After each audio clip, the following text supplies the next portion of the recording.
এই সরকারের কামড়টি আমরা পৌঁছে দিয়েছি। এখন শুধু সময় মাত্র, যে কোনো সময় যে কোনো মুহূর্তে আমাদের আইনজীবী সরকার আমাদেরকে সুনির্দিষ্টভাবে আমাদেরকে একটি চিত্র ঘোষণা দিলেন এবং আমাদের আশাগুলো আমাদের যেখানে প্রক্রিয়া হবে। আপনারা কিন্তু ভাববেন না বলি আনুষ্ঠানিকভাবে বলবে হ্যাঁ এটাকে ঘোষণা করা হয়েছে, আইন আমি ছেড়ে দিলাম, আপনারা আমাদের পর্যবেক্ষণ ভয়ঙ্কর পর্যায়ক্রমে আমাদের প্রতিষ্ঠা চলে যাবে। উনি শুধু ঘোষণা দেবে হ্যাঁ আপনাদের প্রত্যেক দাবি আমি এটার সাথে একাত্মতা ঘোষণা করেছে, কিন্তু আনুষ্ঠানিকভাবে অফিসিয়ালি যখন বলবে তখন প্রত্যেকটা মিডিয়া প্রত্যেকটা চ্যানেলগুলোতে এগুলো ঢালাভাবে করতে হবে। তখন বিষয়টা আমরা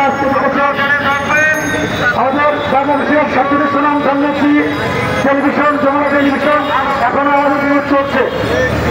একটা লেখা আছে, দেখেন একটা লেখা আছে ব্রেকিং নিউজ।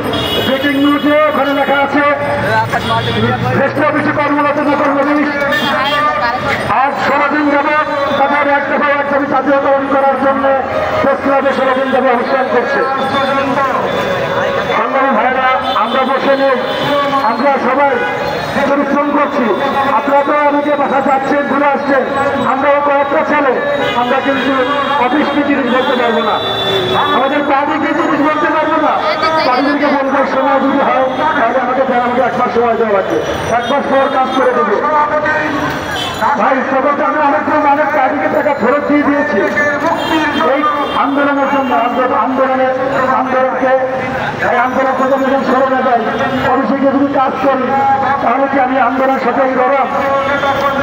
যে ভাইরা আমার, আপনাদেরকে আবার বলছি, বড় অনুরোধ করছি আপনারা যে মনোবল হারাবেন না। আমরা আপনাদের পাশে আছি, আমাদের দাবি আদায়ের জন্য আপনারা পাশে আছেন না? আপনারা আছেন না? কি সবাই করে মিলে গেছে আমার মতো?